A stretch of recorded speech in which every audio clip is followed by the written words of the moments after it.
Lido o texto, permaneça com a sua Bíblia aberta na passagem, por favor. Paulo escreve assim: e para que não me ensoberbecesse com a grandeza das revelações, foi-me posto um espinho na carne, mensageiro de Satanás, para me esbofetear, a fim de que não me exalte. Por causa disto, 3 vezes pedi ao Senhor que o afastasse de mim.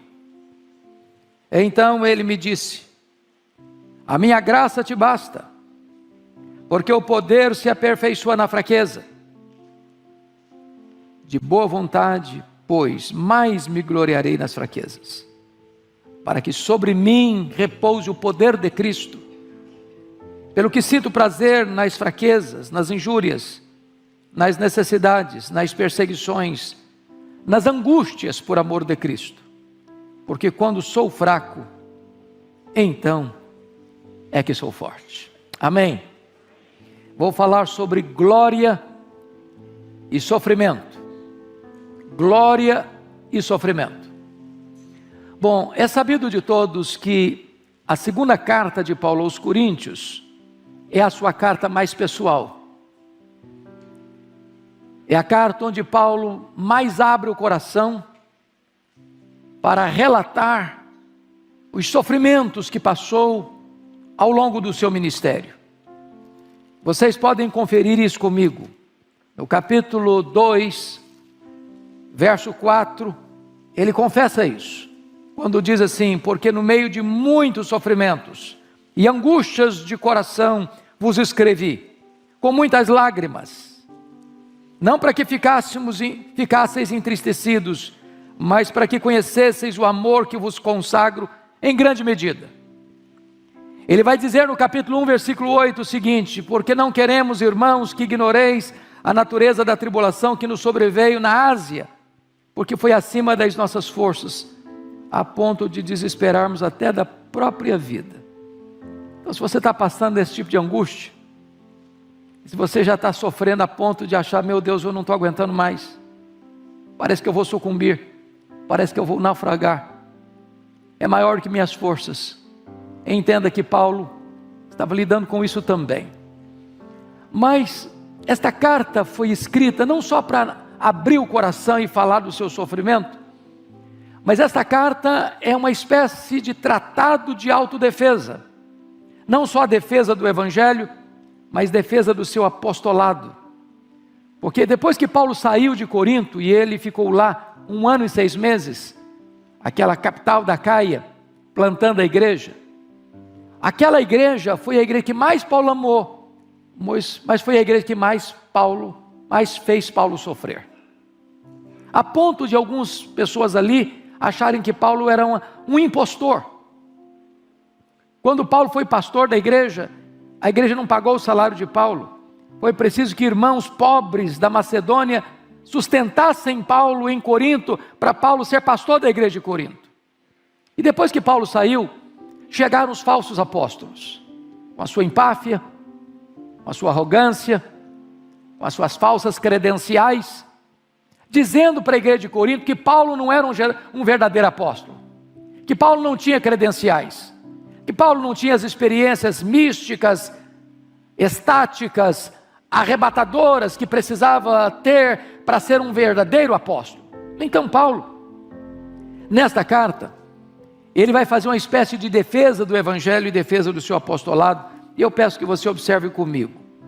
Veja aí capítulo 11, versos 4 a 6, olha o argumento dele. Se na verdade, vindo alguém, prega outro Jesus que não temos pregado, ou se aceitais espírito diferente que não tendes recebido, ou evangelho diferente que não tendes abraçado, a esse de boa mente o tolerais, porque supõe nada ter sido inferior a esses tais apóstolos. Então o que Paulo está dizendo? É que a igreja de Corinto, que não dera acolhida a ele, como deveria ter dado, enquanto lá esteve, agora está acolhendo, com portas abertas, com coração franqueado, os falsos apóstolos, que enaltecem a si mesmos. Veja comigo, no capítulo 10, no versículo 17, e 18, o que ele diz? Aquele, porém, que se glorie, glorie-se no Senhor, porque não é aprovado quem a si mesmo se louva, e sim aquele a quem o Senhor louva. Notinha de rodapé: não fica bem você elogiar você mesmo. Então, que seja outro que elogie você. Os falsos apóstolos estavam se auto-elogiando, e Paulo diz: eles estão na contramão, até do bom senso. Mas tem mais, olha comigo aí, por gentileza, o capítulo de número 11, versos 18 a 20. O que ele vai dizer?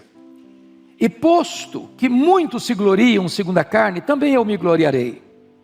Porque sendo vós sensatos, de boa mente, tolerais os insensatos. Ele está usando uma linguagem irônica.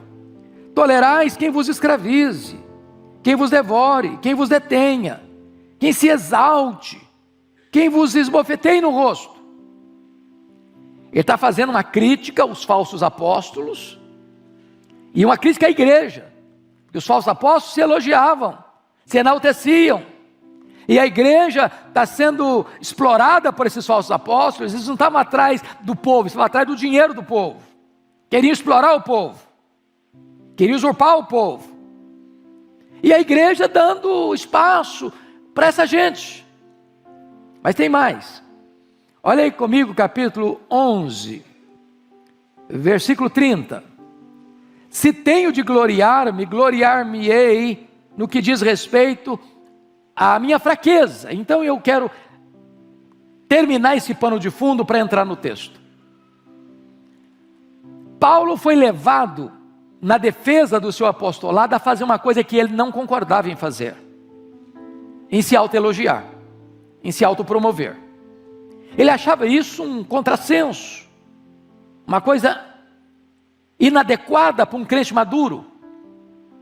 Porém, uma vez que os falsos apóstolos estavam dizendo e espalhando na igreja de Corinto que Paulo não tinha credenciais, que Paulo não tinha experiências tão arrebatadoras como as deles, que Paulo não era um homem qualificado, então Paulo forçosamente vai registrar uma espécie de experiência que era única dele, que nenhum outro tivera na semelhança dele, para mostrar suas credenciais. E aí é o que vai fazer no capítulo 12, versos 1 a 6.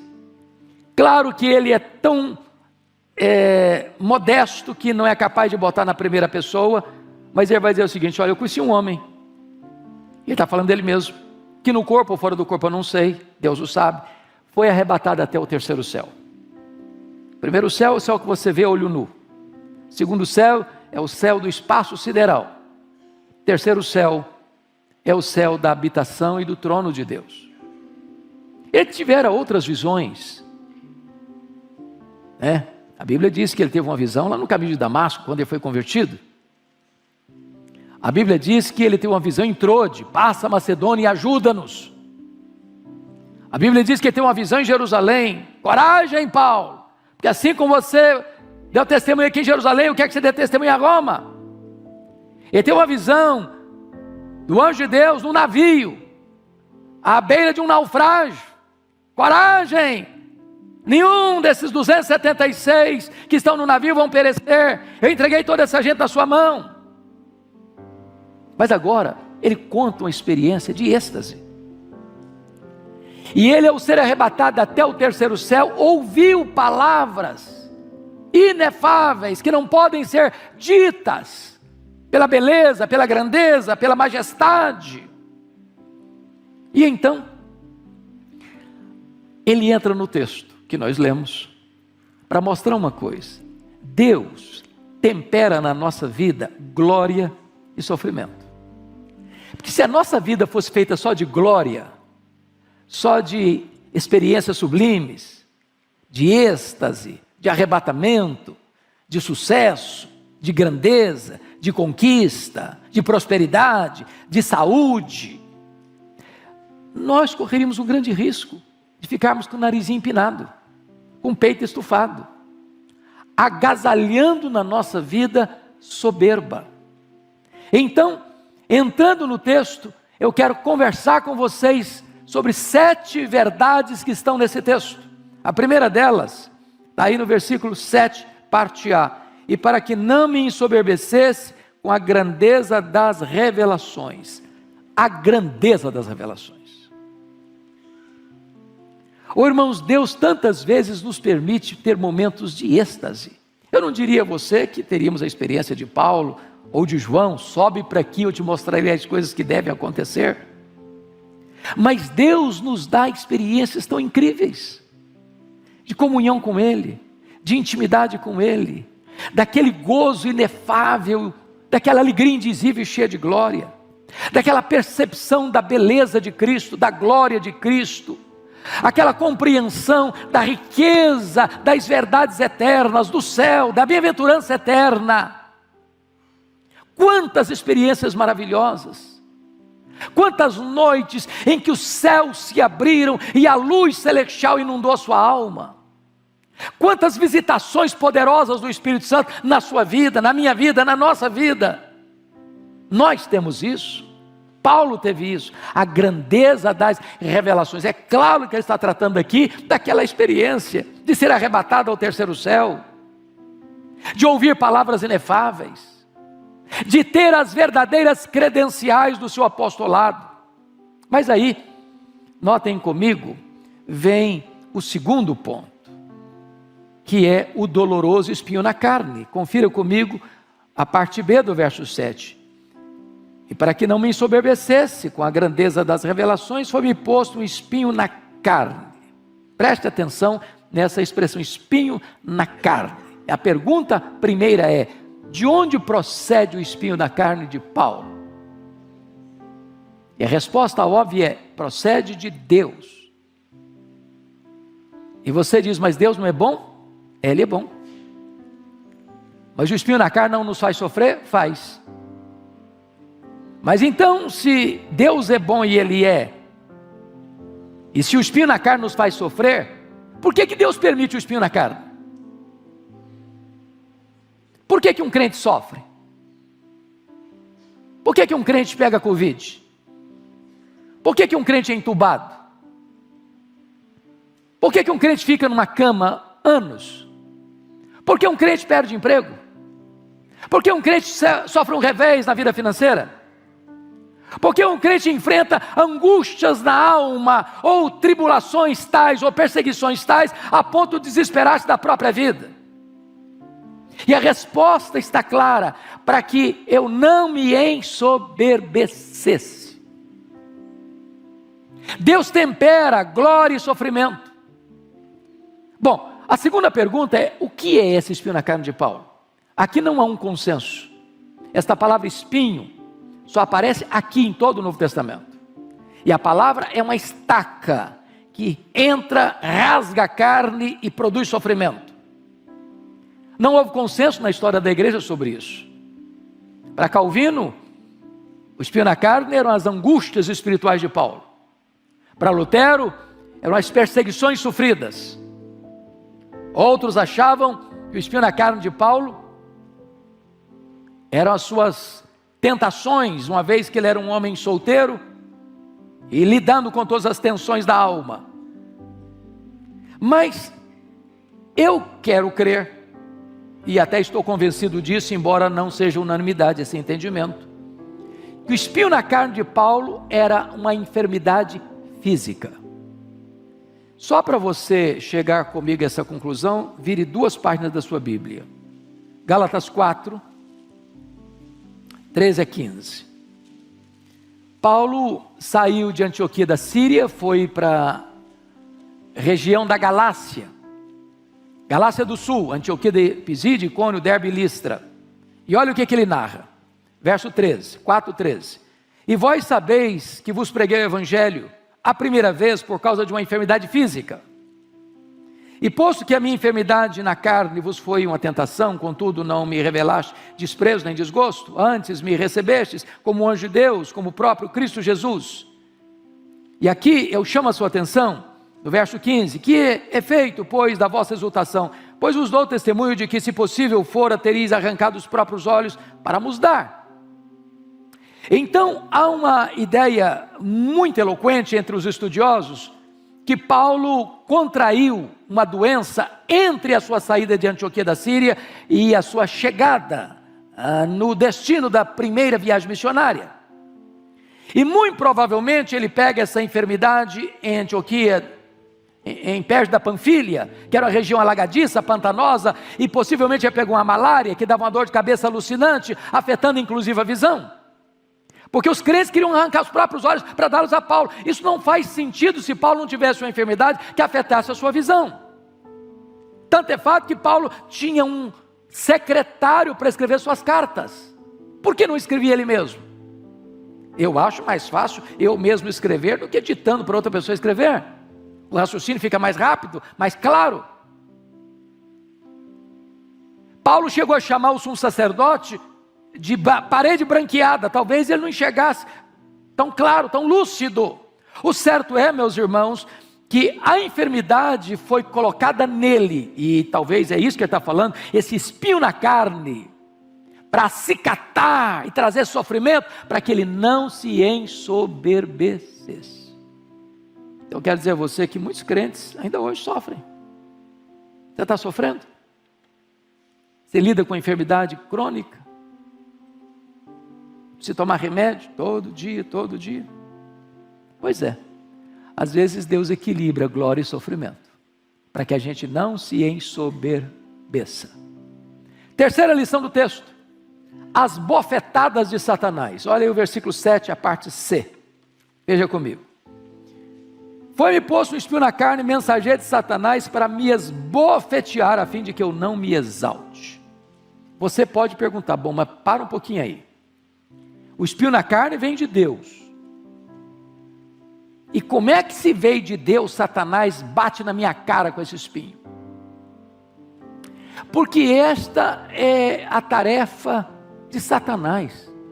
Quando a providência é carrancuda, e às vezes Satanás chega para você e diz assim: está vendo aí, ó? Você não é crente? Você não anda com Deus? Você não é fiel a Deus? Você não faz as coisas direitinho? Você não obedece os preceitos de Deus? Está sofrendo, está passando por essa magrela, está passando por essa dificuldade. Olha o seu vizinho lá, ó, não é crente igual a você, não anda com Deus igual a você, ele não reconhece Deus como você, ele não vive como você, está lá num vidão. Não tem a preocupação dos mortais. O corpo dele é sadio e inédio, já vem bronzeado de fábrica. E você está passando essa magrela toda. Se Deus amasse você, você não estava nessa. Se Deus amasse você, você não estava passando por isso. As pessoas mais usadas por Deus foram as pessoas que foram quebrantadas, buriladas, moldadas no cadinho do sofrimento. As grandes lições da vida nós não as aprendemos em dias de festa. Nós as aprendemos no vale da dor. Eu olho a história e vejo homens como Calvino, que passou boa parte do ministério dele acamado. E enquanto acamado estava, ia ditando para os seus secretários as obras que escreveu. Eu fico imaginando um homem da grandeza de Charles Haddon Spurgeon, que tinha gota, sofria, depressão, e muitas vezes tinha que se retirar do púlpito para ir se tratar. Eu fico olhando a história de um homem como John Bunyan, que ficou preso por pregar o evangelho em praça pública 14 anos. Eu fico olhando a história de um David Brainerd, que foi o missionário mais piedoso do século XVIII, e que morre precocemente aos 29 anos, experimentando um poderoso reavivamento espiritual entre os índios peles vermelhas, índios canibais, mas levando a eles a esperança do evangelho.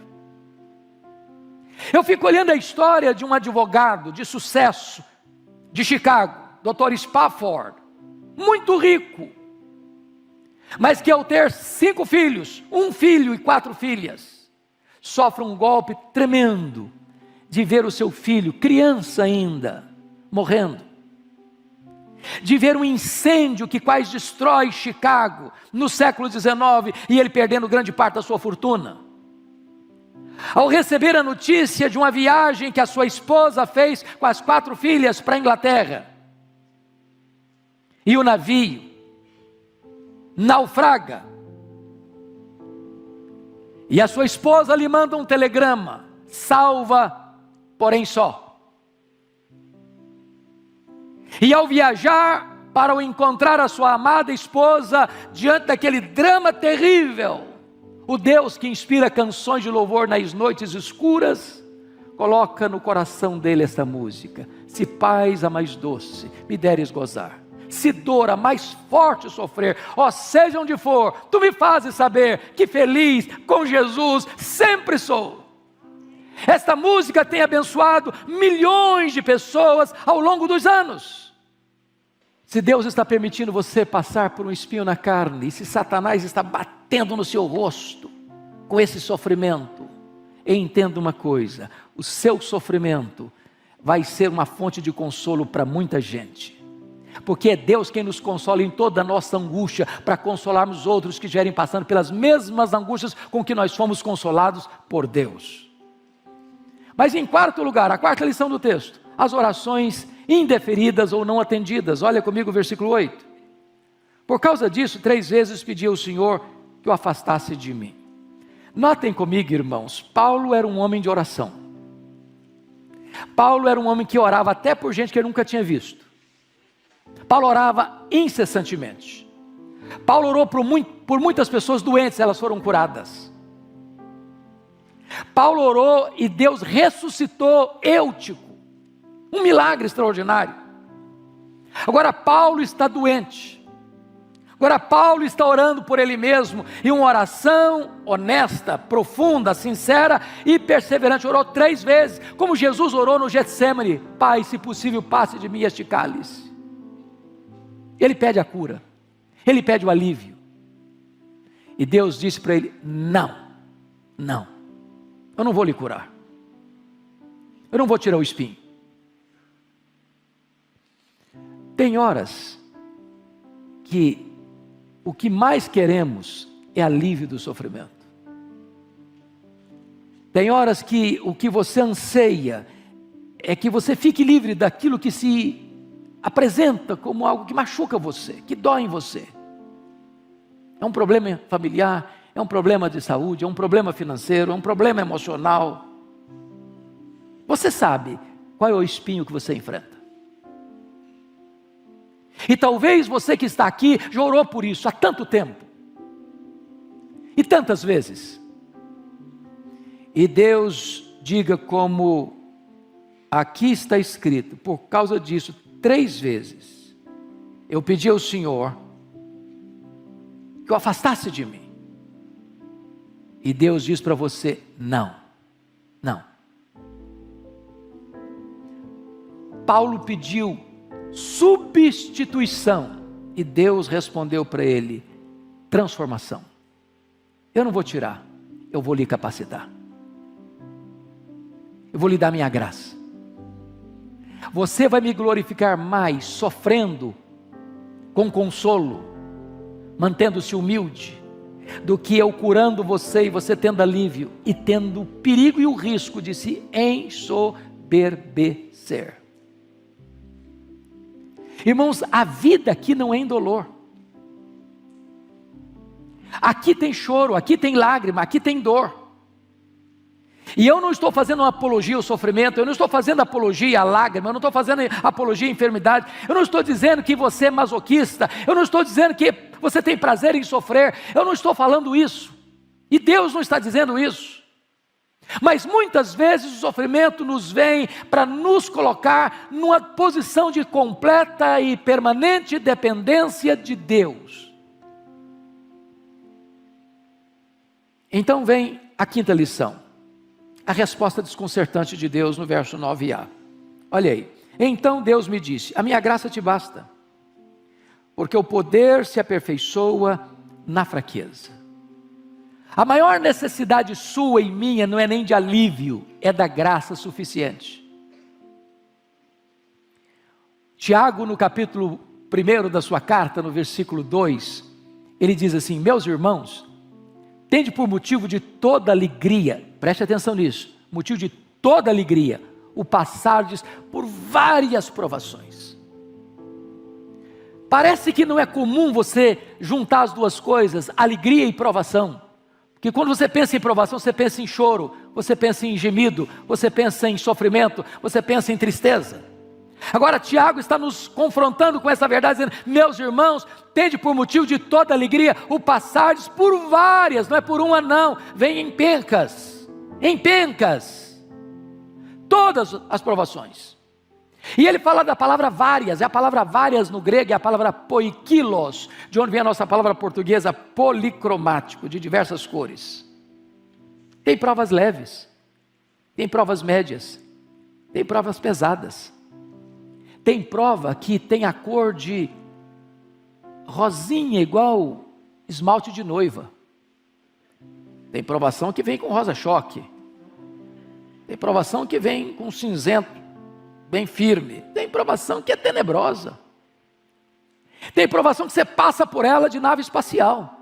Tem outra que você passa de carro de corrida. Tem outra que você passa andando. Tem outra que você passa engatinhando. Mas sabe o que a Bíblia diz? Que para cada cor de prova que você enfrenta, existe a multiforme graça de Deus. E a palavra multiforme é a mesma palavra poiquilo. Sabe o que a Bíblia está dizendo? Para cada cor de prova que você enfrenta, existe uma cor de graça suficiente para sustentar você.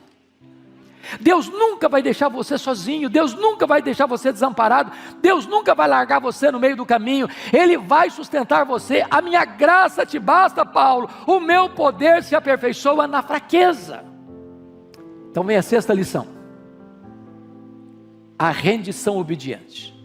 Confira comigo o verso 9b, por gentileza, e o versículo de número 10a, ele diz assim: de boa vontade, pois, mais me gloriarei nas fraquezas, para que sobre mim repouse o poder de Cristo. Pelo que sinto prazer nas fraquezas, nas injúrias, nas necessidades, nas perseguições, nas angústias, por amor de Cristo. Meus irmãos, tem muita gente que quando recebe um não de Deus se revolta. Não é verdade? Tem outras pessoas: Deus me decepcionou, eu pedi para Ele, não me atendeu. Deus, também vou sair da igreja, porque na hora que eu precisei de Deus, Deus me disse um não. Tem outras pessoas que ficam apáticas, param de orar, não acolhem com submissão e humildade a resposta divina. Paulo, ao Deus ter respondido para ele: meu filho, eu não vou tirar o espinho na carne, eu vou lhe dar minha graça, a minha graça é suficiente, o meu poder se aperfeiçoa na fraqueza. Ele disse: Deus, então ele responde: de boa vontade, pois, eu mais me gloriarei nas fraquezas, para que o poder de Cristo repouse em mim. O que Paulo está dizendo aqui, irmãos, nenhuma pessoa que não seja cristã vai entender, não vai entender. O que ele diz no verso 10 é algo incompreensível para nós, sem a graça, sem o Espírito Santo agindo na nossa vida, pelo que sinto prazer. Olha que prazer, hedonismo, é a filosofia mais presente neste mundo. Gasta-se bilhões e bilhões de dólares todo ano para patrocinar prazer, diversão. As pessoas estão à cata de prazer. E Paulo vai dizer o seguinte: pelo que sinto prazer. Em quê? Nas fraquezas, nas injúrias, nas necessidades, nas perseguições, nas angústias. Você diz: isso aí é masoquismo, isso não é cristianismo. Quem tem prazer de sofrer? Quem gosta de sofrer? Ninguém, nem você nem eu, nem Paulo, nem a Bíblia ensina isso. O que Paulo está dizendo aqui é que ele tem prazer por amor de Cristo, não é prazer no sofrimento pelo sofrimento, é porque ele sabe que Deus é soberano, Deus está no controle, e Deus está trabalhando em você, Deus está moldando você, Deus está burilando você. O próprio Jesus aprendeu pelas coisas que sofreu, e os sofrimentos do tempo presente não são para comparar com as glórias por vir a serem reveladas em nós. A nossa leve e momentânea tribulação vai produzir para nós eterno peso de glória, acima de toda comparação. É o propósito de Deus no sofrimento, e não o sofrimento em si. Então, irmão, não se rebele contra Deus, não se insurja contra Deus, não endureça o seu coração, não seja como a mulher de Ló, amaldiçoa Deus e morre, Jó. Não, não.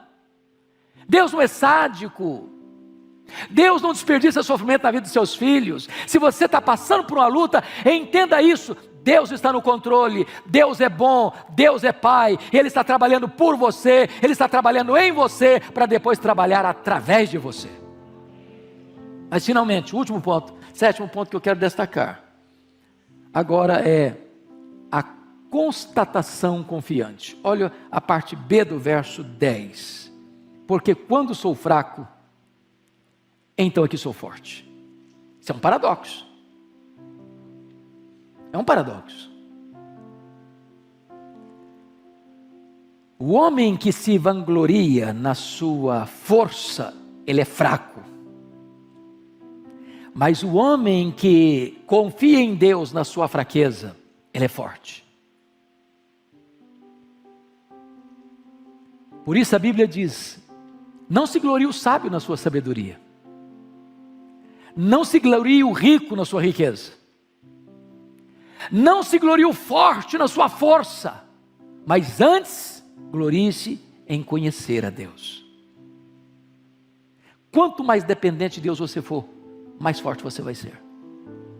Quanto mais você compreende que você é fraco e que precisa de Deus, não pode se afastar da presença de Deus, e depende do poder de Deus, da graça de Deus, do sustento de Deus, da providência de Deus, aí você é forte.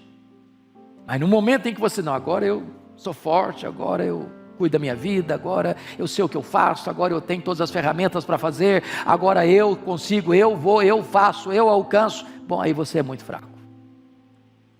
O braço da carne é muito fraco. Nenhum de nós consegue ficar sequer de pé, escorado no bordão da autoconfiança. Então, concluindo, Deus na sua bondade tempera na sua vida glória e sofrimento. Se fosse só glória, você ficaria soberbo. Se fosse só sofrimento, você seria esmagado. Mas Deus tempera as duas coisas, do berço à sepultura. Aqui tem sofrimento e tem glória, mas depois que nós atravessarmos as fronteiras do tempo e adentrarmos na eternidade, aí não tem mais sofrimento, será apenas glória. Porque Deus vai enxugar dos nossos olhos toda lágrima, não haverá dor, nem pranto, nem luto, porque as primeiras coisas já terão passado. Que Deus console o nosso coração nesta manhã. Amém. Todos nós, em algum momento de nossas vidas, enfrentamos provações e dificuldades, seja uma perda, uma doença, uma luta interna ou até mesmo uma batalha espiritual. E é nesses momentos que muitas vezes nos sentimos frágeis, mais vulneráveis e mais tentados a desistir. Deus nos promete consolo. Ele promete que apesar do sofrimento, suas mãos estão sempre estendidas para nos erguer. Um dos exemplos mais marcantes que encontramos na Bíblia sobre o sofrimento e o consolo divino é a experiência de Paulo com o espinho na carne.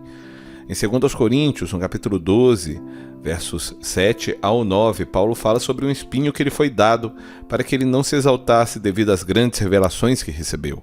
Ele orou 3 vezes para que Deus removesse esse espinho, mas a resposta do Senhor foi: a minha graça é suficiente para você, pois o meu poder se aperfeiçoa na fraqueza. O que podemos aprender com essa passagem? Primeiro, que o sofrimento, por mais difícil que seja, tem um propósito.